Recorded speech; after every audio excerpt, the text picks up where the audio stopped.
Yeah, so it essentially came to the thing where there's sort of two different approaches you can take. I've noticed, particularly within Perth, it's either you sort of cut your teeth playing live, and you sort of build a fan base by playing live, and then you take what popularity you have and you take it to a studio and you record.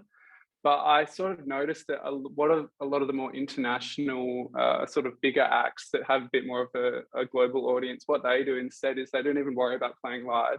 They just set about like recording, creating the best music they can, building up a fan base, and then once you've achieved that, you sort of transition towards, all right, now we'll start playing it live. And so because I'd already done sort of the band side of it, where you play big gigs, but you play small gigs as well, where no one's there, and you sort of do that. I was more interested in being like focused on that side of it. Um, yeah, so that's essentially was my idea about it, was create music that I didn't even know how you play it live, to be honest with you. I'm sort of in the process now of talking with another guy about doing it, but the main focus was just make an EP, have some pop songs, have some produced stuff, have some indie rock, and just see what happens with that regard. Yeah. Yeah, yeah, that's interesting. And that's not to say like that the band side of thing or like the live show thing isn't really cool and like the groundwork of a No, lot no. of like up and coming musicians, right? Is it? Because Of it course. still is like a huge part, but I really like that you're kind of trying that sort of different avenue, through Yeah. the internet and doing your own thing and seeing if you can kind of grow like this little following or just see what happens, right? Really Yeah, yeah, yeah, interesting to yeah, more or see. less.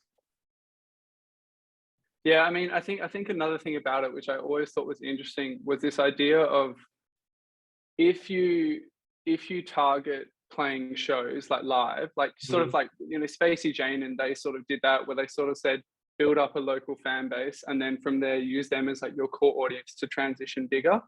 But then there's other acts like I guess more pop modern ones like Jeremy Zucker, or Dayglow is a really good example if you've ever heard of him.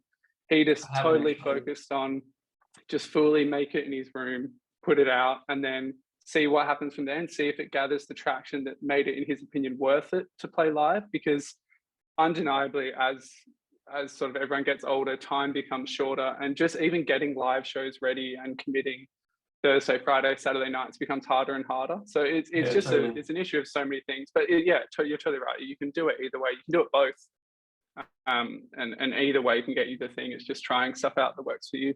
Yeah. Was that Dayglow that you said is an example of someone who's kind of done the bedroom thing? Yeah, he's from Texas. He's like a little sort of bedroom indie guy that I think you could almost argue he's the most successful of all of them. Like he's playing Splendor in the Grass coming up. He's doing Yeah, Australia right. shows that are all sold out and everything. And here's another one who's, if you're interested in the process of how it happens, like his journey, which he's put all online and stuff, is a super inspiring but also just interesting one, just to see how he did it. But similar sort of thing. I think he did a similar idea to what I was sort of trying to do in that regard.